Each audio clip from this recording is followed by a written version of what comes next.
찜질방에 어머니 홀로 떠나보내고 여행 간 아들의 충격적인 사연. 저는 올해 68세 신말순입니다. 남편을 떠나보낸 지 벌써 2년이 지났네요.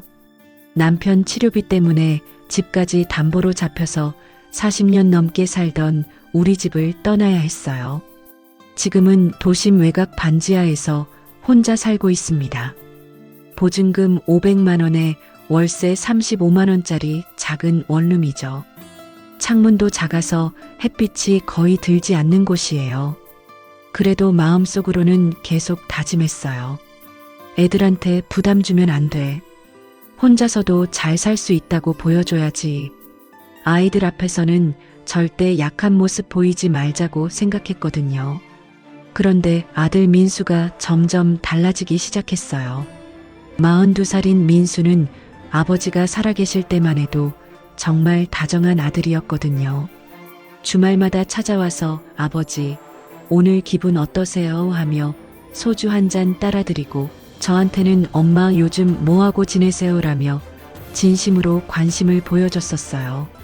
아버지가 병원에 입원해 계실 때도 자주 와서 간병을 도와줬습니다. 엄마 혼자 힘드시죠?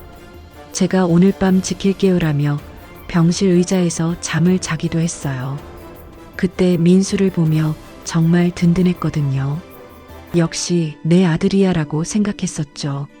하지만 아버지가 돌아가시고 나서는 확실히 달라졌어요. 처음엔 이해했습니다. 장례식 준비하느라 바빴고 유품 정리하느라 정신없었으니까요. 그런데 시간이 지나도 예전 같지 않더라고요. 전화도 의무적으로만 걸어와요. 그것도 한 달에 한 번 정도. 어머니 안녕하세요. 잘 지내시죠? 목소리가 정말 차갑더라고요. 마치 업무 보고하듯 형식적이었어요. 예전처럼 엄마 목소리 듣고 싶어서 전화했어요 라는 말은 더 이상 듣지 못했습니다. 제가 대답하죠. 응, 잘 지낸다. 민수야, 너는 어때? 요즘 일은 괜찮고, 혹시나 해서 대화를 이어가려고 노력해봐요. 회사에서 스트레스 받는 일은 없고 건강은 괜찮냐, 이런 식으로 말이에요. 하지만 민수가 성의 없이 대답해요. 저도 괜찮습니다. 바빠서요. 그럼 다음에 봬요. 정말 5분도 안 되는 통화였습니다. 전화를 끊고 나면 마음이 허전했어요. 뭔가 벽에 말하는 것 같은 기분이었거든요. 며느리 지연이는 더했어요. 39살인 지연이는 말은 항상 공손하죠. 어머님 안녕하세요라고 인사는 하지만 목소리에 감정이 전혀 담겨 있지 않더라고요. 마치 남남에게 하는 인사 같았습니다. 차갑고 형식적이었어요. 아버지 살아계실 때는 그래도 웃으면서 어머님, 오늘 요리 뭐 해드릴까요? 라고 물어보기도 했었는데 이제는 그런 말도 안 해요. 그냥 의무적으로 인사만 하고 끝이에요. 가끔 민수가 전화할 때 뒤에서 지연이 말하는 소리가 들려요. 빨리 끊어. 시간 없다고 했잖아. 또 전화했네. 언제까지 이럴 거야. 그 소리를 들을 때마다 가슴이 답답해집니다. 제가 부담스러운 존재가 된 건가 싶어서요. 특히 어느 날은 이런 일도 있었어요. 제가 감기가 심해서 목소리가 잠겨 있었거든요. 민수한테 전화했더니 지연이가 받더라고요. 어머님 감기 드셨나 봐요. 몸 조심하세요라고 말은 하는데 정말 무덤덤하게 말하는 거예요. 마치 날씨 얘기하듯이요. 예전 같으면 어머님 병원 가보셨어요? 약은 드시고 계신가요? 음식은 잘 드실 수 있으세요? 이런 식으로 물어봤을 텐데 이제는 그런 관심도 없어요. 형식적인 인사말 한마디로 끝이었습니다. 혼자 있는 시간이 길어지니까 자꾸만 이런 생각들이 들더군요. 내가 잘못한 게 있나? 며느리한테 서운하게 한 적이 있나? 아니면 제가 너무 의존적이었나? 밤마다 이런 생각들이 머릿속을 맴돌았습니다. 혹시나 해서 예전 일들을 되짚어 봤어요. 민수 결혼할 때 시댁에서 무리한 요구 같은 거 했나? 지연이한테 간섭 심하게 한 적 있나? 아무리 생각해도 그런 일은 없었거든요. 오히려 저는 며느리 눈치 보느라 조심스럽게 지냈었어요. 그래서 스스로 다짐했어요. 얘들한테 끼어들지 말자. 부담 주지 말자. 필요할 때만 연락하자. 먼저 전화 걸지도 말고 조용히 혼자 살아가자고 마음먹었습니다. 그게 서로에게 좋을 거라고 생각했어요. 반지하 집에서 혼자 보내는 저녁 시간들이 가장 힘들었어요. TV를 켜놓고 있어도 소리만 들릴 뿐 집중이 안 됐거든요. 자꾸 남편 생각, 아이들 생각만 났습니다. 특히 비가 오는 날이면 더 외로웠어요. 물소리가 더 쓸쓸하게 들리더라고요. 장 보러 갈 때도 예전과는 달랐어요. 4인 가족 분량으로 사던 습관 때문에 자꾸 많이 사게 되는 거예요.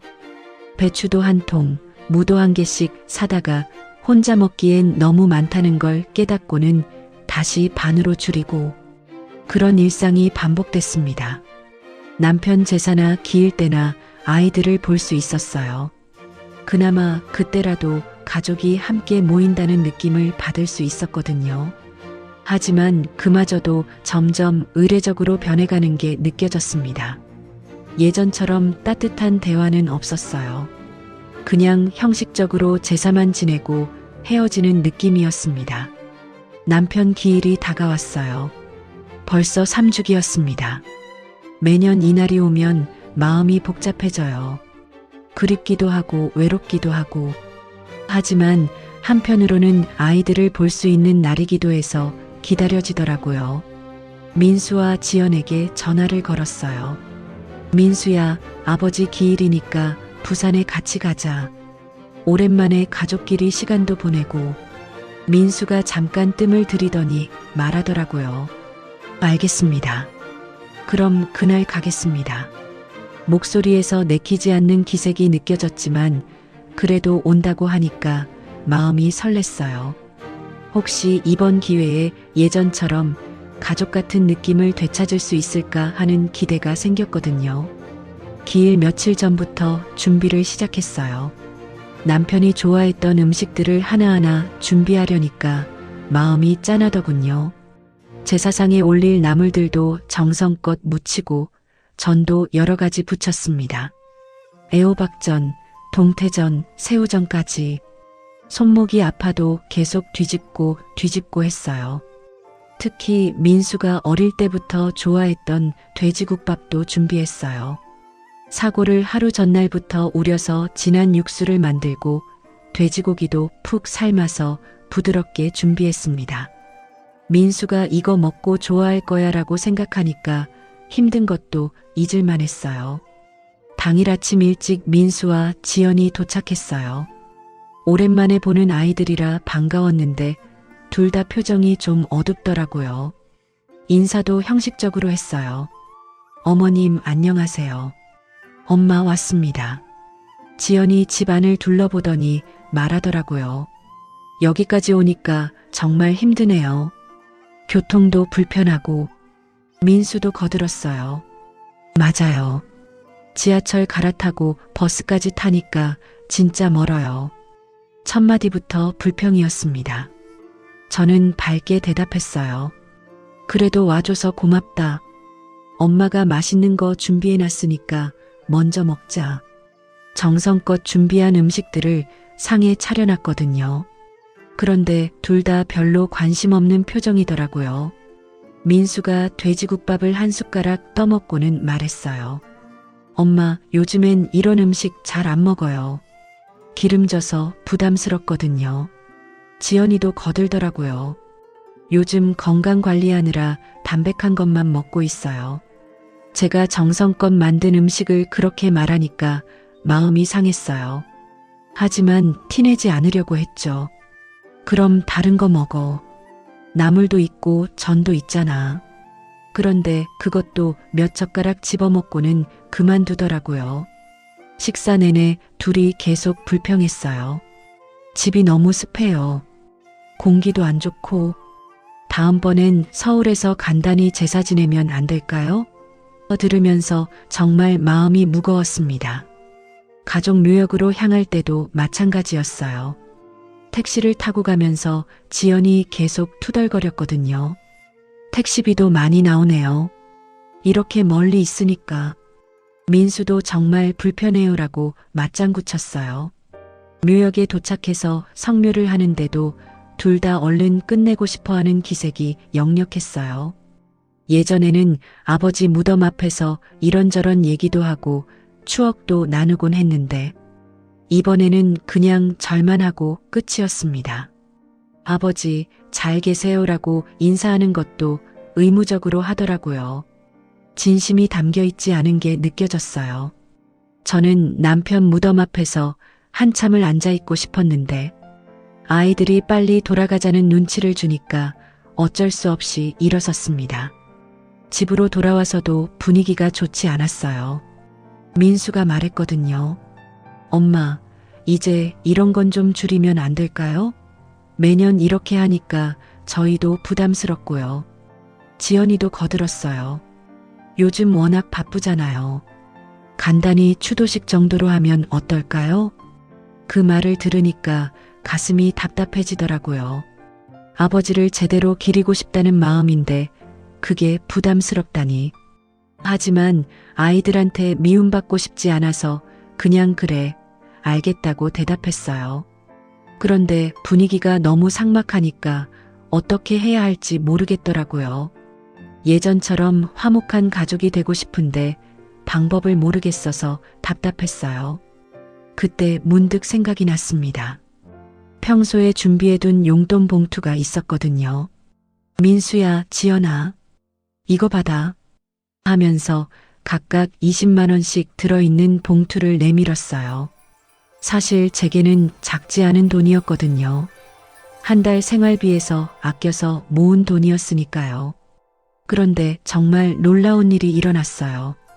아까까지 굳어있던 둘의 얼굴이 단숨에 환해지는 거예요. 마치 다른 사람이 된 것처럼 말이죠. 민수가 먼저 말했어요. 어머니가 이렇게 챙겨주시니까 너무 감사해요. 지연이도 완전히 달라졌어요. 역시 우리 어머님밖에 없어요. 이렇게 신경 써주시고 아까까지의 차가운 모습은 온데간데 없고 정말 밝게 웃더라고요.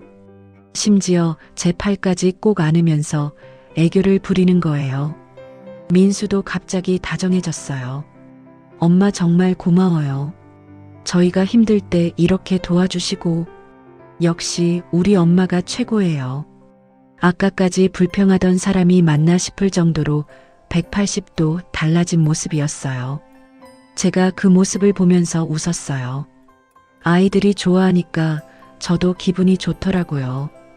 그래, 어려우면 언제든 말해. 엄마가 도와줄게.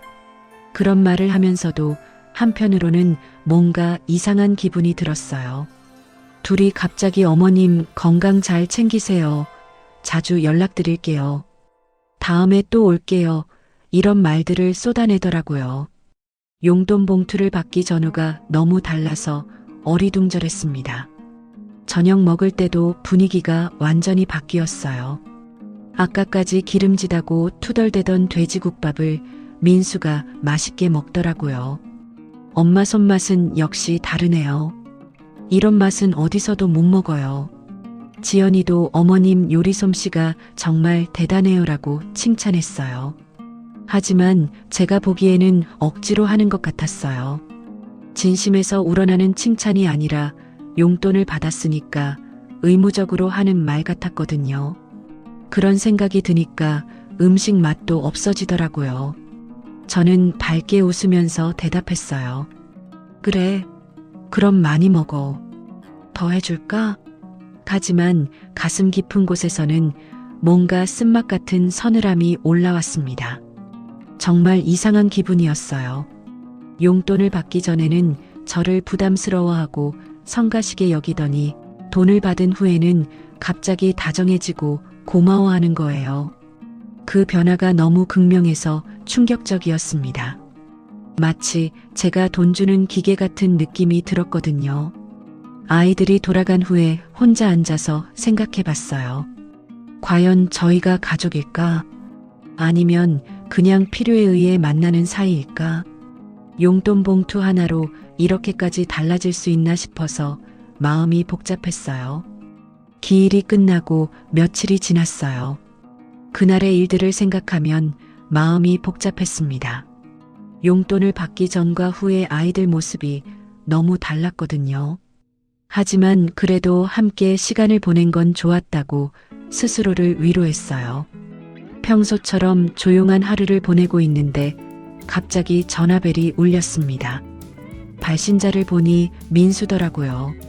순간 가슴이 두근거렸어요. 평소에는 한 달에 한 번 정도밖에 안 걸어오는데 기일이 끝난 지 얼마 안 돼서 또 전화를 하다니 혹시 뭔가 급한 일이 생겼나 걱정도 들었지만 한편으로는 기분이 좋았어요. 우리 아들이 내가 보고 싶은가 보다. 아니면 기일 때 내가 챙겨준 게 고마워서 안부 전화를 하는 건가 그런 생각이 들었거든요. 설레는 마음으로 전화를 받았어요. 여보세요, 민수야. 어머니 안녕하세요. 목소리는 여전히 차분했지만 평소보다는 조금 밝게 들렸어요. 저도 기분 좋게 대답했습니다. 잘 지낸다. 갑자기 웬 전화야? 민수가 잠깐 뜸을 들이더니 말하더라고요. 어머니, 사실 부탁드릴 게 있어서 전화드렸어요. 부탁이라는 말에 귀가 번쩍 뜨였어요. 아들이 저에게 부탁을 한다니 뭔가 필요한 게 있어서 엄마를 찾는구나 싶어서 마음이 따뜻해졌거든요. 그래, 뭔데? 엄마가 할 수 있는 거면 뭐든지 해줄게. 정말 진심으로 말했어요. 아들이 필요로 한다면 뭐든지 해주고 싶었거든요. 오랜만에 저를 찾아주는 것 같아서 기뻤습니다. 민수가 천천히 말을 이어갔어요. 어머니, 저희가 다음 주에 10일 동안 해외여행을 가거든요. 해외여행이라는 말에 조금 놀랐어요. 얼마 전에 용돈 봉투까지 챙겨줬는데 해외여행을 갈 형편이 되나 싶었거든요. 하지만 젊은 부부가 여행 가는 건 당연하다고 생각했어요. 그래, 어디로 가는데? 유럽 쪽으로 가려고 해요. 오랜만에 둘이서 여행 가는 거라서 기대돼요. 민수 목소리에 설렘이 담겨 있더라고요. 그때까지만 해도 저는 그냥 여행 얘기를 하러 전화한 줄 알았어요. 그래, 좋겠다. 젊을 때 많이 다녀야지. 조심히 다녀와. 그런데 민수가 다시 말을 꺼내더라고요. 그런데 문제가 하나 있어요. 집이 10일 동안 비어 있으면 불안해서요. 무슨 말인지 잘 모르겠어서 왜? 하고 물었어요. 요즘 빈집 털이도 많고 뭔가 사고가 날 수도 있잖아요. 아, 그런 걱정이구나 싶었어요. 확실히 집을 오래 비우면 불안하긴 하죠. 그럼 어떻게 할 건데? 그래서요, 어머니가 서울 와서 집 좀 지켜주시면 안 될까요? 그 말을 들은 순간 마음이 복잡해졌어요. 한편으로는 기뻤어요. 아들이 저를 믿고 집을 맡기겠다는 거니까요. 서울에 있는 아들 집에서 며칠 지낼 수 있다는 것도 좋았고요. 오랜만에 아들 부부와 가까이 지낼 수 있는 기회라고 생각했거든요. 하지만 동시에 조금 이상한 느낌도 들었어요. 저를 보고 싶어서 부르는 게 아니라 집 지키는 용도로 부르는 거잖아요. 그래도 필요로 한다는 것만으로도 고맙다고 생각했습니다. 그래, 알겠다. 엄마가 가서 지켜줄게. 별로 고민하지 않고 대답했어요. 아들이 부탁하는데 거절할 이유가 없었거든요. 정말요? 고맙습니다. 민수 목소리가 확실히 밝아졌어요. 그런데 민수가 갑자기 덧붙이는 말을 하더라고요. 아, 그런데 혹시나 해서 말씀드리는 건데요. 뭔가 조심스럽게 말하는 톤이었어요. 뭔데? 저희가 여행 준비하느라 밤늦게까지 정리할 수도 있거든요. 아직 무슨 말인지 이해가 안 됐어요. 그래서 만약 저희가 늦게 자면 그냥 밖에서 주무셔도 돼요. 그 말을 듣는 순간 정말 귀를 의심했어요. 뭐라고 했다고? 민수야, 그게 무슨 말이냐? 제가 다시 물었어요. 잘못 들었을 거라고 생각했거든요. 아들이 엄마한테 밖에서 자라고 할 리가 없으니까요. 아, 그냥 혹시나 집이 어수선해서요. 짐도 많고 정리할 게 많아서. 그래도 이해가 안 됐어요. 집이 어수선하면 엄마가 도와주면 되잖아. 왜 밖에서 자야 해? 아니에요. 그게 아니라. 민수가 말끝을 흐렸어요. 뭔가 설명하기 어려워하는 것 같았거든요. 그때 뒤에서 지연이 목소리가 들렸어요. 그냥 찜질방 있다고 하세요. 24시간 찜질방 있으니까 거기서 주무시면 돼요. 그 소리를 듣고 정말 충격을 받았어요. 며느리가 시어머니한테 찜질방에서 자라고 하다니. 민수가 당황해서 말했어요. 지연아, 목소리가 들린다. 그러고는 저한테 다시 말하더라고요. 어머니, 죄송해요. 그냥 혹시나 하는 얘기예요. 근데 근처에 24시간 찜질방이 있긴 해요. 저는 정말 어이가 없었어요. 아들 집 지키러 가는데 밖에서 자라니. 그것도 찜질방에서요. 민수야, 엄마가 집 지키러 가는 건데 왜 밖에서 자야 하는 거야? 그게 아무래도 저희 일정이 불규칙해서요. 늦게 들어올 수도 있고요. 변명 같은 말들을 늘어놓더라고요. 그냥 혹시나 하는 얘기니까 너무 신경 쓰지 마세요. 하지만 저는 그 말이 계속 머릿속에 맴돌았어요. 집 지키러 오라고 해놓고 밖에서 자라니. 그럼 대체 뭘 지키라는 건가요? 제가 없어도 되는 거 아닌가 싶었어요. 그럼 언제 오면 돼? 그래도 가겠다고 한 약속은 지켜야 한다고 생각했어요. 다음 주 월요일에 오시면 돼요. 저희는 화요일 새벽에 출발하거든요. 알겠다. 전화를 끊고 나서 한참을 멍하니 앉아 있었어요. 정말 이상한 부탁이었거든요. 집을 지켜달라면서 밖에서 자라니. 그럼 누가 집을 지키는 건가요?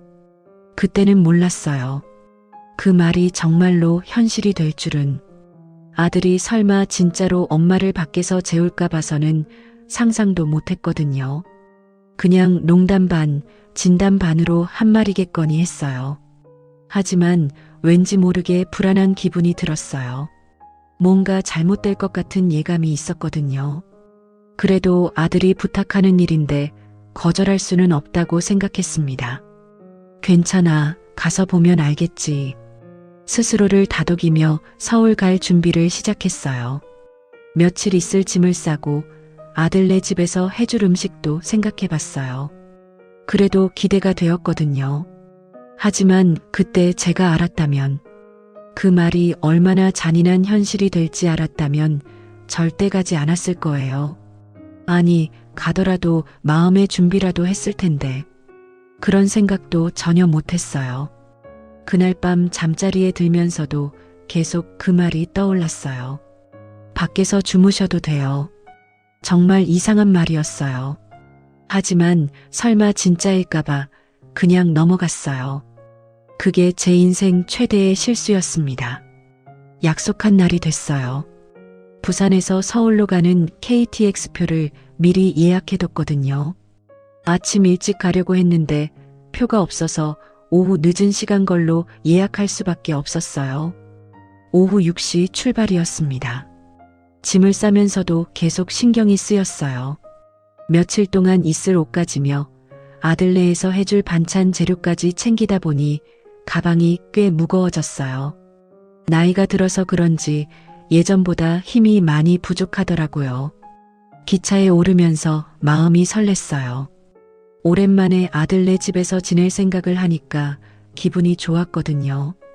비록 집 지키는 목적이긴 하지만 그래도 가족이랑 가까이 있을 수 있다는 게 좋았어요. KTX 안에서 창밖 풍경을 보면서 생각했어요. 민수가 좋아할 음식을 뭘 해줄까? 지연이도 입맛에 맞는 걸 해주고 싶은데. 그러다가 문득 민수가 했던 말이 떠올랐어요. 밖에서 주무셔도 돼요. 그때도 여전히 이상했어요. 하지만 설마 정말 그럴까 싶었거든요. 아들이 엄마를 진짜로 밖에서 재울 리는 없으니까요. 그냥 만에 하나 그런 상황이 생길 수도 있다는 정도의 말이겠거니 했어요. 서울역에 도착한 게 밤 9시쯤이었어요. 거기서 지하철을 갈아타고 아들이 사는 신도시까지 가려면 1시간은 더 걸렸어요. 지하철 안에서 무거운 가방을 들고 서 있으니까 다리가 아프더라고요. 마지막 지하철을 겨우 탔어요. 막차 시간이 다 되어서 사람들이 별로 없었어요. 혼자 앉아서 가면서도 계속 시간을 확인했어요. 아들네 집에 도착하면 거의 자정이 넘을 것 같았거든요. 지하철에서 내려서 버스를 기다리는데 차가운 바람이 불었어요. 11월 말이라 날씨가 정말 쌀쌀했어요. 두꺼운 코트를 입고 왔는데도 바람이 옷 사이로 파고들더라고요. 버스 정류장에서 20분 정도 기다려야 했어요. 드디어 버스가 와서 탔는데 승객이 저 혼자더라고요. 기사님이 어머니, 이 시간에 어디 가세요? 하고 물어보시더라고요. 아들 집에 가요라고 대답했어요. 아, 그러시군요. 조심히 가세요. 아들네 아파트 단지에 도착한 게 밤 12시 10분쯤이었어요. 정말 늦은 시간이었죠. 아파트 단지는 조용했어요. 가로등만 켜져 있고 사람은 전혀 보이지 않았어요. 가방을 끌고 엘리베이터를 타고 15층까지 올라갔어요. 아들네 집 문 앞에 섰어요. 현관문이 새까맣더라고요. 불도 꺼져 있고 아무 소리도 안 들렸어요. 벌써 잠든 모양이었어요. 그래도 미리 말해둔 비밀번호가 있으니까 들어가면 된다고 생각했어요. 민수가 알려준 비밀번호를 눌렀어요. 1234였거든요. 그런데 삐삐삐 소리가 나면서 문이 열리지 않았어요. 이상하다 싶어서 다시 천천히 눌러봤어요. 1-2-3-4 그래도 안 열리더라고요. 혹시 잘못 들었나 싶어서 다른 조합도 해봤어요. 민수 생일, 지연이 생일, 결혼 기념일까지 생각나는 숫자를 다 눌러봤어요. 6번, 7번, 8번. 계속 실패했어요. 그때부터 조금씩 불안해지기 시작했어요. 복도에 혼자 서 있으니까 을씨년스러웠어요. 다른 집에서 소음이 날까봐 조심스러워서 발소리도 최대한 죽였어요. 하지만 문은 계속 열리지 않았어요. 어쩔 수 없이 민수한테 전화를 걸었어요. 벨소리가 몇 번 울리더니 민수가 졸린 목소리로 전화를 받았어요. 여보세요? 정말 잠든 목소리였어요. 민수야, 엄마야. 문이 안 열린다. 어머니? 민수가 정신을 차리는 것 같았어요. 비밀번호 1234 맞죠? 네, 그런데 안 열려요. 잠깐 조용하더니 민수가 말했어요. 아, 어머니. 죄송해요. 비밀번호를 바꿨거든요. 그럼 새 비밀번호 알려줘. 그게, 어머니, 저희 지금 자고 있어요. 뭔가 이상한 대답이었어요. 그럼 일어나서 문 열어주면 되는 거 아닌가 싶었거든요. 그런데 민수가 다음에 한 말을 듣고 정말 충격을 받았어요. 어머니, 밖에서 주무세요. 근처 찜질방 있잖아요. 그 말을 듣는 순간 정말 귀를 의심했어요. 이게 현실인가 싶었거든요. 민수야, 그게 무슨 말이야? 엄마가 집 지키러 온 건데. 어머니, 죄송해요. 근데 저희 내일 일찍 나가야 해서요. 지금 깨우면 안 될 것 같아요. 지연이 옆에서 뭔가 말하는 소리도 들렸어요. 민수야, 제발 문 좀 열어줘. 엄마가 이 시간에 어디 가겠니? 정말 간절하게 부탁했어요. 하지만 민수는 단호했어요. 어머니, 정말 죄송해요. 근처에 24시간 찜질방 있어요. 거기서 주무세요. 그러고는 전화를 끊어버렸어요. 저는 한동안 멍하니 서 있었어요. 이게 정말 일어나고 있는 일인가 싶었거든요. 아들이 엄마를 문 앞에 세워두고 찜질방에 가서 자라고 하다니. 다시 전화를 걸어봤지만 받지 않았어요. 몇 번을 걸어도 마찬가지였어요. 완전히 무시하는 거였어요. 그때서야 정말 심각한 상황이라는 걸 깨달았어요. 복도에 혼자 서 있으니까 정말 무서웠어요. 새벽 1시가 다 되어가는 시간이었거든요. 다른 집 사람들이 나와서 뭐라고 하면 어떻게 하나 걱정도 됐어요. 수상한 사람으로 신고라도 당하면 큰일이니까요. 가방을 들고 엘리베이터를 타고 1층으로 내려왔어요. 아파트 경비실 쪽으로 가려다가 말았어요. 경비원한테 뭐라고 설명할 건가요? 아들이 문을 안 열어준다고 말하면 얼마나 창피하겠어요. 아파트 단지를 나와서 찜질방을 찾았어요. 민수 말대로 24시간 찜질방이 있긴 있더라고요. 하지만 그 찜질방을 찾아가는 길이 정말 무서웠어요. 새벽길이라 가로등만 켜져 있고 사람은 거의 없었거든요. 중간에 술 취한 사람들이 지나가면서 이상하게 쳐다보기도 했어요. 혼자 무거운 가방 끌고 가는 할머니가 신기했을 거예요. 정말 무서웠어요. 뭔가 일이라도 당하면 어쩌나 싶었거든요. 찜질방에 도착해서 입장료를 냈어요. 1만 원이었어요. 제게는 적지 않은 돈이었지만 어쩔 수 없었어요. 다른 갈 곳이 없었으니까요. 직원이 어머니, 이 시간에 오셨네요 라고 말했어요. 찜질방 안으로 들어가니까 몇몇 사람들이 바닥에 누워서 자고 있었어요. 대부분 남자들이었고 나이 든 여자는 저밖에 없는 것 같았어요. 한 구석에 자리를 잡고 앉았어요. 가방을 베개 삼아 눕긴 했지만 잠이 올 리가 없었어요. 바닥이 딱딱하기도 했고 주변에서 코 고는 소리도 들렸어요. 무엇보다 마음이 너무 아팠어요. 아들이 저를 이렇게 대할 줄은 몰랐거든요. 새벽 내내 뒤척이면서 생각했어요. 내가 뭘 잘못했나? 왜 이런 취급을 받아야 하나? 눈물이 나오려고 했지만 참았어요. 다른 사람들이 보고 있으니까 창피했거든요.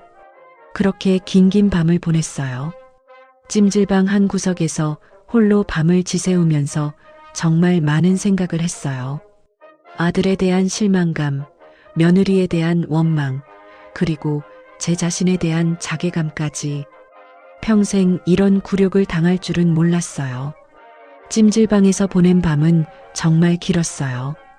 1시간도 제대로 잠을 못 잤거든요. 바닥이 딱딱해서 허리도 아팠고 무엇보다 마음이 너무 아팠어요. 새벽 5시쯤부터는 아예 잠을 포기하고 그냥 앉아 있었습니다. 찜질방 사람들이 하나둘씩 일어나기 시작했어요. 대부분 일용직 일하러 나가는 분들 같았어요. 저도 어영부영 시간을 보내다가 아침 8시쯤 찜질방을 나왔습니다. 아들네 집으로 다시 가야 했거든요. 무거운 가방을 끌고 아파트로 향했어요. 어젯밤과는 달리 아침이라 사람들이 출근하느라 바빴어요. 엘리베이터에서 다른 주민들과 마주쳤는데 제가 찜질방에서 잔티가 났을까봐 부끄러웠어요. 15층에서 내려서 아들네 집 앞에 섰어요. 벨을 눌렀는데 한참 기다려야 했어요. 안에서 발자국 소리가 들리더니 민수가 문을 열었어요. 잠옷 차림에 머리도 산발이었어요. 막 일어난 모습이었습니다. 어머니 왔어요? 민수가 말했는데 목소리에 미안함이나 죄송함 같은 건 전혀 없었어요. 그냥 평범하게 인사하는 톤이었어요. 마치 어제 일이 아무것도 아닌 것처럼 말이에요. 제가 들어가면서 말했어요. 민수야, 어제 정말 힘들었다. 그런데 민수가 대답하는 게 더 가관이었어요. 어머니, 어제 너무 피곤해서요. 죄송해요. 그러더니 바로 이어서 근데 엄마도 좀 일찍 오시지 그랬어요. 그 말을 듣는 순간 정말 어이가 없었어요. 제가 늦게 와서 잘못이라는 뜻인가요? 12시에 도착한 게 늦은 건가요? 그럼 몇 시에 와야 했다는 건가요? 하지만 민수는 정말 아무렇지도 않은 표정이었어요. 그때 지연이 부엌에서 나오더라고요. 아직 세수도 안 한 모습이었어요. 어머님 오셨네요. 인사는 했지만 역시나 형식적이었어요. 그러더니 바로 물어보더라고요. 찜질방 괜찮으셨어요? 그 질문이 정말 충격적이었어요. 괜찮았냐고 물어보다니. 68세 노인이 새벽에 혼자 찜질방에서 자는 게 괜찮을 리가 있나요? 그런데 지연이는 정말 궁금해서 묻는 것처럼 자연스럽게 물어보더라고요. 제가 대답하기도 전에 지연이가 또 말했어요. 엄마도 이런데 적응 좀 하셔야죠. 요즘 세상이 많이 바뀌었잖아요. 적응하라는 게 무슨 말인가요? 아들 집에 오면서 찜질방에서 자는 게 당연한 일인가요? 저는 정말 할 말을 잃었어요. 어떻게 이런 말을 할 수 있는 건가요? 시어머니한테 찜질방에 적응하라니. 게다가 그걸 당연하다는 듯이 말하는 게 더 충격적이었어요. 지연아, 엄마가 어젯밤에 얼마나 힘들었는지 아니? 제가 조심스럽게 말했어요. 그런데 지연이가 대답하는 게 더 기가 막혔어요. 어머님, 찜질방이 그렇게 나쁘지 않아요. 요즘은 시설도 좋고요. 마치 제가 트집 잡는 것처럼 말하더라고요. 찜질방 시설이 문제가 아니잖아요. 아들이 엄마를 밖에서 재운 게 문제인 건데. 그런데 그 부분은 아예 언급도 안 하더라고요. 민수도 거들었어요. 맞아요. 요즘 찜질방들 정말 깨끗해요. 저희도 가끔 가거든요. 가끔 간다고? 선택해서 가는 거랑 강제로 가는 게 똑같다는 건가요? 정말 이해할 수 없었어요. 저는 제가 겪은 밤새의 두려움을 말하고 싶었어요. 새벽 거리에서 느꼈던 무서움, 찜질방에서 혼자 지샌 외로움, 그리고 무엇보다 아들한테 받은 모멸감을 말하고 싶었거든요. 민수야, 엄마가 어젯밤에 말을 시작하려는데 민수가 시계를 보더니 말했어요. 어머니, 죄송한데 저희 준비해야 해서요. 오늘 여행짐 정리하고 내일 새벽에 출발하거든요. 지연이도 거들었어요. 시간이 별로 없어요. 어머님도 피곤하실 테니까 쉬시면서 집 좀 봐주세요. 제 말을 들으려고 하지 않더라고요. 그냥 일방적으로 자기들 할 말만 하고 끝이었어요. 그때 정말 깨달았어요. 이 아이들은 제가 어떤 기분인지, 어떤 고통을 겪었는지 전혀 관심이 없구나. 그냥 집 지키는 역할만 하면 되는 거구나. 엄마로서의 감정이나 아픔 같은 건 전혀 중요하지 않구나. 민수가 말했어요. 어머니, 냉장고에 음식 있으니까 드시고요. 저희는 방에서 짐 정리할게요. 너무 시끄러우면 죄송해요. 그러고는 지연이와 함께 방으로 들어가 버렸어요. 저는 거실에 혼자 남겨졌어요. 무거운 가방을 든 채로 서 있으니까 정말 초라했어요. 집 지키러 온 거 맞나 싶었어요. 손님도 아니고 가족도 아닌 애매한 존재가 된 기분이었거든요. 방에서 민수와 지연이 대화하는 소리가 들렸어요. 여행 가방 어디 있지? 신발 몇 켤레나 가져갈까? 정말 신나하는 목소리였어요. 어젯밤 엄마를 찜질방에서 재운 일 따위는 까맣게 잊은 것 같았어요. 저는 소파에 앉아서 멍하니 있었어요. 이게 내 인생인가 싶었거든요. 68살까지 살면서 이런 취급을 받을 줄은 몰랐어요. 그것도 내가 낳아서 키운 아들한테서 말이에요. 그 순간 정말 이상한 느낌이 들었어요. 가슴속에서 뭔가 뚝하고 끊어지는 소리가 들리는 것 같았어요. 마치 줄이 끊어지는 것처럼요. 아들에 대한 사랑, 가족에 대한 기대, 그런 것들이 한순간에 사라지는 기분이었어요. 어제까지만 해도 그래도 내 아들인데, 며느리인데 라고 생각했어요.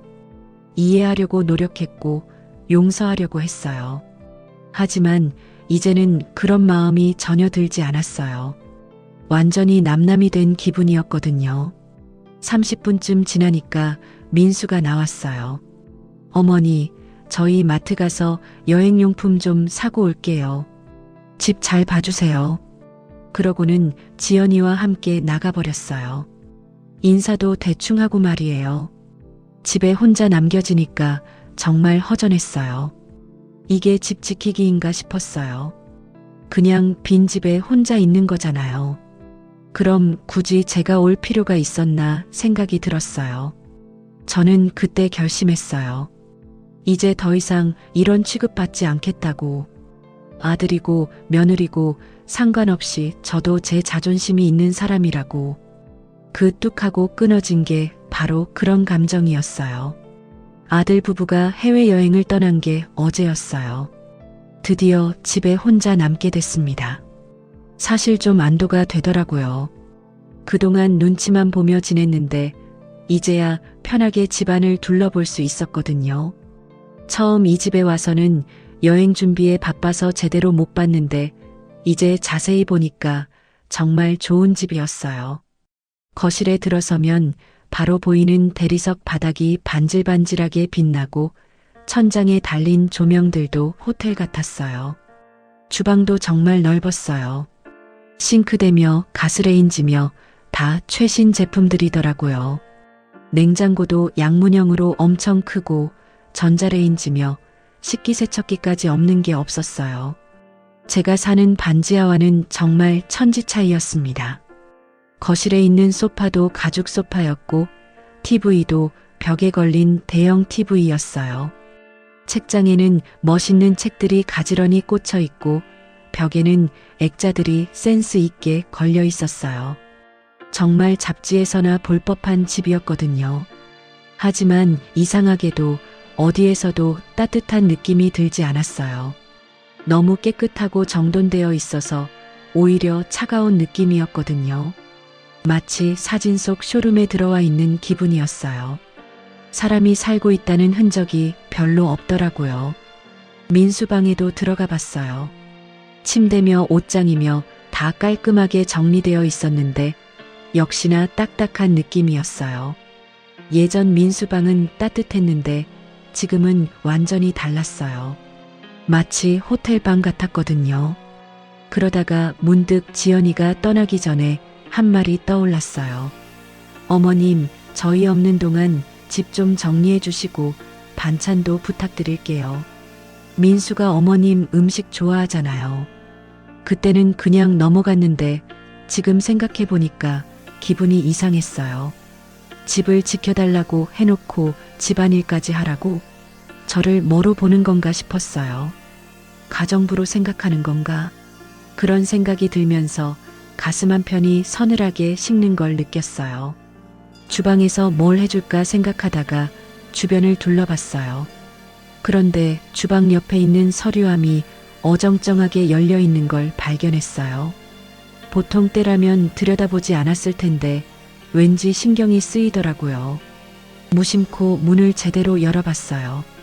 그런데 그 안에서 나온 걸 보고 정말 깜짝 놀랐어요. 빨간 봉투들이 잔뜩 들어있더라고요. 대출 상환 독촉장, 연체이자 고지서, 최종 독촉 통지서 이런 무서운 글자들이 눈에 들어왔어요. 손이 떨리면서 서류들을 하나하나 봤어요. 은행 대출이 3천만 원, 카드 대출이 1천만 원, 그 외에도 여러 곳에서 빌린 돈이 있더라고요. 연체 기간도 몇 달씩 되어 있었어요.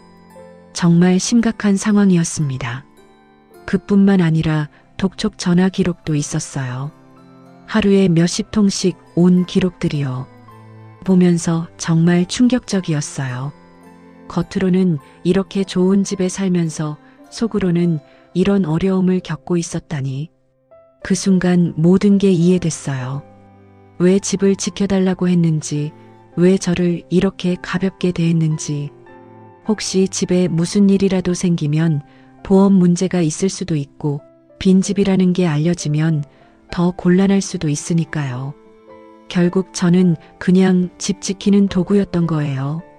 가족이라서 불러온 게 아니라 필요해서 불러온 거였어요. 그래서 찜질방에서 자라고 해도 별로 미안해하지 않았던 거고 집안일까지 당연하게 부탁했던 거였어요.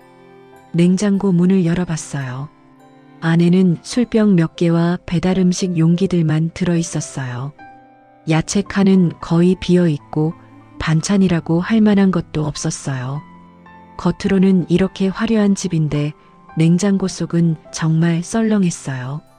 그 모습이 민수 부부의 마음과 똑같다는 생각이 들었어요.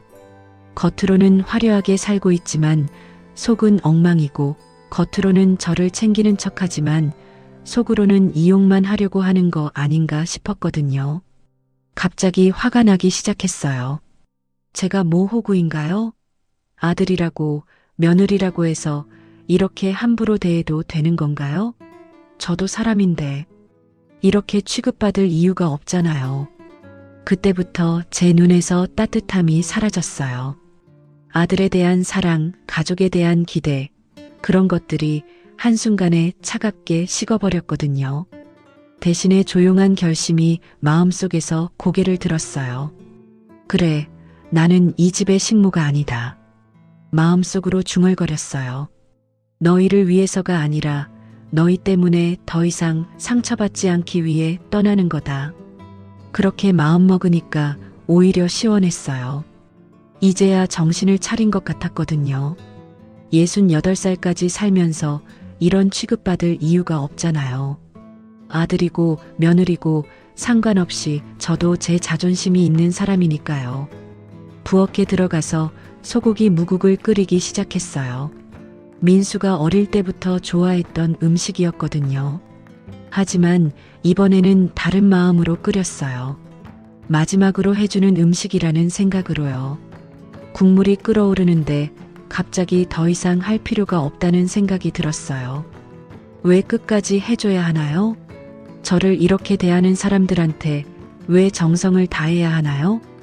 가스불을 끄고 반쯤 끓인 무국을 냄비째 식탁에 올려뒀어요. 그리고 종이에 짧은 글을 썼어요. 엄마는 내 집 가정부가 아니다. 필요할 때만 찾는 사람이 되고 싶지 않구나. 쪽지를 식탁에 놓고 짐을 챙겼어요. 별로 가져온 게 없어서 금방 끝났어요. 가방을 들고 현관 쪽으로 향하는데 가슴이 두근거렸어요. 하지만 후회는 없었어요. 현관문을 열고 나가면서 뒤돌아봤어요. 화려하기만 한 집이었어요. 하지만 이제는 저와는 상관없는 곳이 됐어요. 조용히 문을 닫는 순간 지난날의 서러움이 비로소 결단으로 바뀌는 걸 느꼈어요. 엘리베이터를 타고 내려가면서 생각했어요. 이제부터는 제가 원하는 대로 살아야겠다고. 아무리 가족이라도 저를 함부로 대하면 안 된다고. 그런 당당한 마음으로 아파트를 떠났습니다. 민수와 지연이 해외여행 마지막 준비를 하고 있었어요. 내일 새벽 6시 비행기라서 오늘 밤에 모든 걸 마쳐야 했거든요. 캐리어에 옷가지를 넣고 여행 일정표도 다시 한번 확인했어요. 지연이가 말했어요. 여행용품 다 챙겼나? 선크림이랑 모자 빼먹지 말고. 다 챙겼어. 카메라 배터리도 여분으로 가져가고. 민수도 신이 나 있었어요. 오랜만에 둘이서 떠나는 여행이니까 기대가 됐거든요. 그런데 어머니는 뭐하고 계실까? 지연이가 문득 물어봤어요. 아침부터 방에만 있어서 어머니 모습을 제대로 못 봤거든요. 아마 TV 보고 계시거나 쉬고 계실 거야. 피곤하실 테니까. 민수는 사실 어머니에 대해 별로 신경 쓰지 않고 있었어요. 집 지키는 역할만 해주면 된다고 생각했거든요. 어차피 일주일 정도 지나면 돌아가실 거니까 그때까지만 계시면 된다고 여겼어요. 배고프지 않을까? 저녁 뭐 드시라고 할까? 지연이가 말했어요. 냉장고에 음식 있잖아. 어머니가 알아서 하실 거야. 민수는 별로 관심 없다는 듯 대답했어요. 어머니는 항상 알아서 잘하시는 분이라고 생각했거든요. 캐리어 정리가 끝나고 거실로 나왔어요. 내일 공항 가는 시간도 확인하고 여행 보험 서류도 챙겨야 했거든요. 그런데 식탁 위에 뭔가 놓여 있는 게 보였어요. 저게 뭐지? 민수가 식탁 쪽으로 다가갔어요. 냄비 하나가 올려져 있고 옆에 종이 한 장이 놓여 있었거든요. 처음에는 어머니가 뭔가 해놓으신 건 줄 알았어요. 냄비 뚜껑을 열어보니까 무국이 들어 있었어요. 그런데 뭔가 이상했어요. 반쯤 끓인 것 같았거든요. 완성된 요리가 아니라 중간에 그만둔 것 같은 느낌이었어요. 옆에 있는 종이를 집어들었어요. 어머니 글씨였어요. 엄마는 내 집 가정부가 아니다. 필요할 때만 찾는 사람이 되고 싶지 않구나. 그 글을 읽는 순간 민수는 멍해졌어요. 이게 무슨 뜻이지? 지연이도 와서 쪽지를 봤어요. 둘 다 당황했어요. 갑자기 이런 글을 남기신 이유를 알 수 없었거든요. 어머님이 화가 나신 건가? 민수가 급하게 어머니 방으로 갔어요. 어머니 계세요? 문을 두드렸지만 대답이 없었어요. 문을 살짝 열어보니까 방이 비어 있었어요. 침대도 정리되어 있고 어머니 가방도 보이지 않았어요. 어머니가 안 계셔. 민수가 지연에게 소리쳤어요. 집안을 다 찾아봤지만 어머니는 어디에도 없었어요. 완전히 떠나신 거였어요. 그제야 쪽지의 의미를 이해하기 시작했어요. 민수는 다시 쪽지를 읽어봤어요. 가정부가 아니다. 필요할 때만 찾는 사람. 그 말들이 가슴에 박히더라고요. 어머니가 어떤 기분이셨을지 생각해 보니까 정말 미안했어요. 우리가 정말 그렇게 대했나? 민수가 중얼거렸어요. 돌이켜보니까 어머니한테 정말 심하게 했던 것 같았어요. 찜질방에서 자라고 했던 것, 집안일을 당연하게 부탁했던 것, 모든 게 잘못이었어요. 지연이도 충격을 받은 것 같았어요. 어머님이 이렇게 상처받으실 줄 몰랐는데 목소리가 떨리고 있었어요. 평소에는 별로 감정을 드러내지 않는 지연이었는데 이때는 정말 당황한 모습이었어요. 어머니가 언제 나가셨을까? 민수가 시간을 계산해 봤어요. 점심 이후부터는 어머니 모습을 못 봤으니까 그때 나가신 것 같았어요. 이미 몇 시간이 지난 상황이었어요. 민수는 어머니한테 전화를 걸어봤어요. 하지만 계속 꺼져 있었어요. 몇 번을 걸어도 현재 전화를 받을 수 없습니다라는 음성만 들렸어요. 완전히 연락을 끊으신 것 같았어요. 엄마가 이런 마음이었어? 민수가 쪽지를 다시 보면서 말했어요. 그 순간 정말 많은 생각이 들었어요. 어머니가 얼마나 외로우셨을지, 얼마나 서러우셨을지 상상이 됐거든요. 찜질방에서 혼자 주무시게 했던 그날 밤이 떠올랐어요. 68세 어머니가 새벽에 혼자 찜질방에서 자야 했던 그 기분을 생각해 보니까 정말 끔찍했어요. 어떻게 그런 일을 할 수 있었을까 싶었어요. 민수는 그 자리에 주저앉았어요. 다리에서 힘이 빠지더라고요. 내가 정말 나쁜 아들이었구나. 지금까지 어머니를 당연하게 생각했던 것, 필요할 때만 연락했던 것, 모든 게 잘못이었어요. 지연이도 옆에 앉으면서 말했어요. 우리 너무 심했나? 처음으로 죄책감에 눈이 빨개지더라고요. 어머님한테 정말 미안해. 평소에 감정 표현을 잘 안 하는 지연이었는데 이때는 진짜 후회하는 것 같았어요. 여행은 어떻게 해? 지연이가 물어봤어요. 내일 아침 비행기표도 다 끊어놓고 호텔 예약도 다 해놨는데 이런 일이 생기니까 정말 당황스러웠어요. 여행이 중요한 게 아니야. 어머니부터 찾아야 해. 민수는 바로 부산행 기차표를 찾아봤어요. 어머니가 부산으로 돌아가셨을 가능성이 높았거든요. 다행히 밤 10시 KTX 자리가 있었어요. 나 부산 가야겠어. 나도 같이 갈까? 아니야, 내가 혼자 가는 게 나을 것 같아.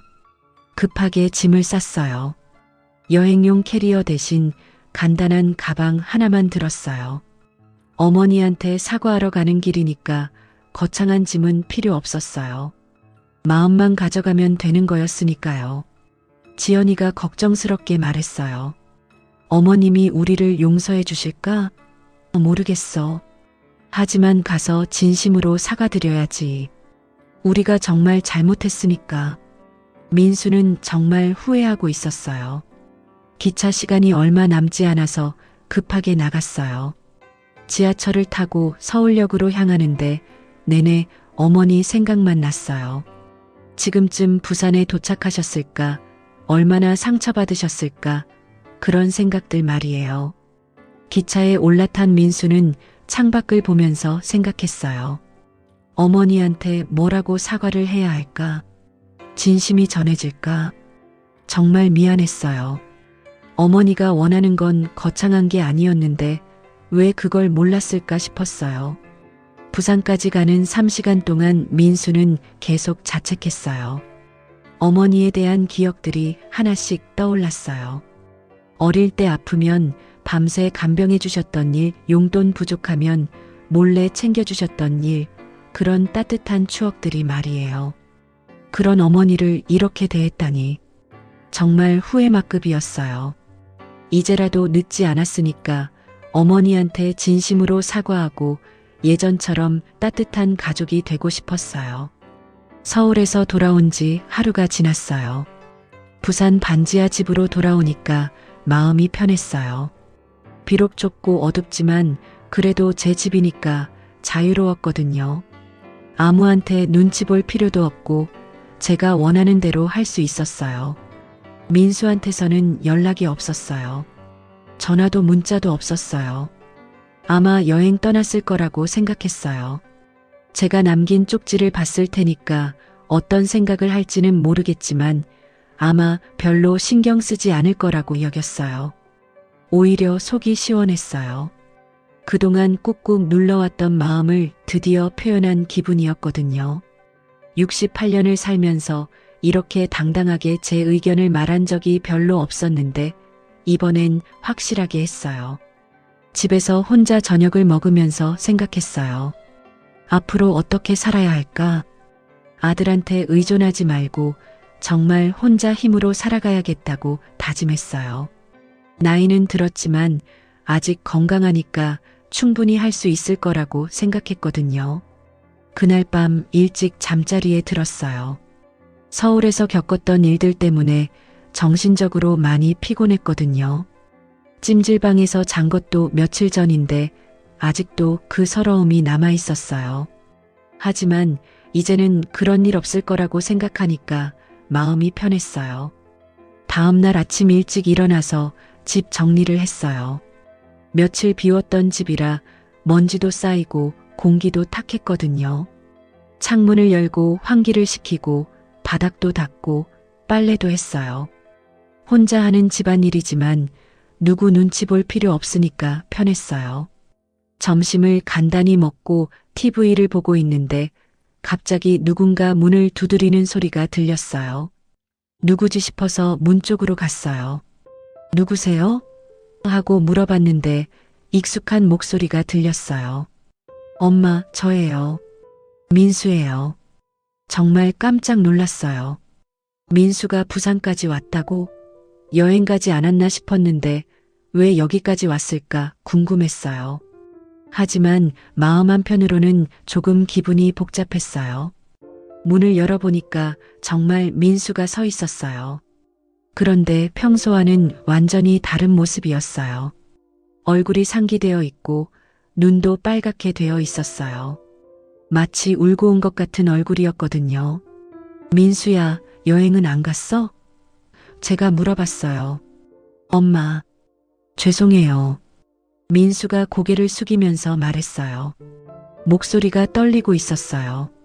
평소에 당당하던 민수가 이렇게 작아진 모습을 보니까 마음이 이상했어요. 들어와. 일단 안으로 들어오라고 했어요. 민수가 들어와서 거실에 앉았는데 계속 고개를 들지 못하더라고요. 뭔가 할 말이 있는 것 같았지만 어떻게 시작해야 할지 모르겠다는 표정이었어요. 저도 어떤 말을 해야 할지 모르겠더라고요. 화가 나 있는 상황이긴 하지만 그래도 제 아들이니까 일단은 차라도 대접해야겠다고 생각했어요. 차 끓여줄까? 아니에요. 괜찮아요. 민수가 조용히 앉아 있다가 갑자기 말을 시작했어요. 엄마, 정말 미안해요. 그 말을 하면서 눈물이 나오기 시작하더라고요. 42살 어른이 엄마 앞에서 우는 모습을 보니까 저도 마음이 복잡해졌어요. 찜질방에서 혼자 계시게 한 거 정말 죄송해요. 민수가 계속 말했어요. 그때 제가 정말 잘못 생각했어요. 엄마를 뭐로 생각했는지 평생 갚아도 못 갚을 죄를 지었어요. 그 말을 들으면서 그날 밤이 떠올랐어요. 새벽에 혼자 찜질방에서 지새웠던 그 서러운 밤말이에요. 아들한테 버림받았다고 생각했던 그 절망감도 생각났고요. 가슴이 다시 아파오더라고요. 엄마한테 집안일까지 시키고 정말 어떻게 그럴 수 있었을까요? 민수가 자책하면서 계속 말했어요. 엄마를 가정부로 생각했던 것 같아요. 정말 죄송해요. 민수가 이렇게 진심으로 사과하는 모습을 보니까 마음이 조금씩 풀리기 시작했어요. 그동안 쌓였던 서러움과 분노가 조금씩 사라지는 느낌이었어요. 아들이 자기 잘못을 인정하고 있으니까 말이에요. 민수야. 제가 조용히 불렀어요. 엄마가 원하는 건 거창한 게 아니야. 그냥 엄마를 엄마로 대해줬으면 좋겠어. 민수가 고개를 들고 저를 봤어요. 눈이 정말 빨갛게 되어 있었어요. 엄마는 돈이 필요한 게 아니야. 집안일 해주는 사람이 필요한 것도 아니고. 제가 천천히 말했어요. 그냥 가끔 안부 묻고 관심 가져주고 사랑한다고 말해주면 되는 거야. 민수가 눈물을 닦으면서 말했어요. 엄마, 앞으로는 정말 잘할게요. 엄마를 소중하게 생각할게요. 진심이 담긴 목소리였어요. 평소와는 완전히 다른 톤이었거든요. 지연이는 뭐라고 하더라? 제가 물어봤어요. 지연이도 정말 후회하고 있어요. 어머니한테 너무 심하게 했다고. 같이 오고 싶어 했는데 제가 혼자 오겠다고 했어요. 그 말을 들으니까 지연이에 대한 마음도 조금 달라졌어요. 그동안 지연이가 저를 싫어한다고 생각했는데 어쩌면 그냥 표현을 잘 못하는 아이일 수도 있겠다는 생각이 들었거든요. 늦었어도 와줘서 고맙다. 제가 민수한테 말했어요. 엄마한테 필요한 건 내 마음 하나뿐이야. 돈도 아니고 집안일도 아니고 그냥 마음만 있으면 돼. 민수가 갑자기 일어나서 제 앞에 무릎을 꿇었어요. 엄마, 정말 죄송해요. 지금까지 못된 아들이어서 죄송해요. 정말 진심으로 사과하는 모습이었어요. 저도 더 이상 참을 수 없어서 민수를 안았어요. 그래, 이제 됐다. 엄마도 너한테 서운했지만 이렇게 와주니까 다 용서한다. 오랜만에 아들을 안으니까 정말 따뜻했어요. 둘이서 오래도록 안고 울었어요. 그동안 쌓였던 모든 오해와 서러움이 눈물과 함께 씻겨나가는 느낌이었어요. 민수도 정말 많이 울었어요. 어른이 되어서 이렇게 우는 모습은 처음 봤어요. 앞으로는 자주 연락할게요. 그리고 엄마 보고 싶을 때마다 찾아올게요. 민수가 약속했어요. 진짜로? 네, 진짜로요. 이번 일로 정말 깨달았어요. 그렇게 우리는 다시 화해했어요. 한번 끊어졌던 모자의 끈이 다시 이어진 거죠. 이전보다 더 단단하게 말이에요.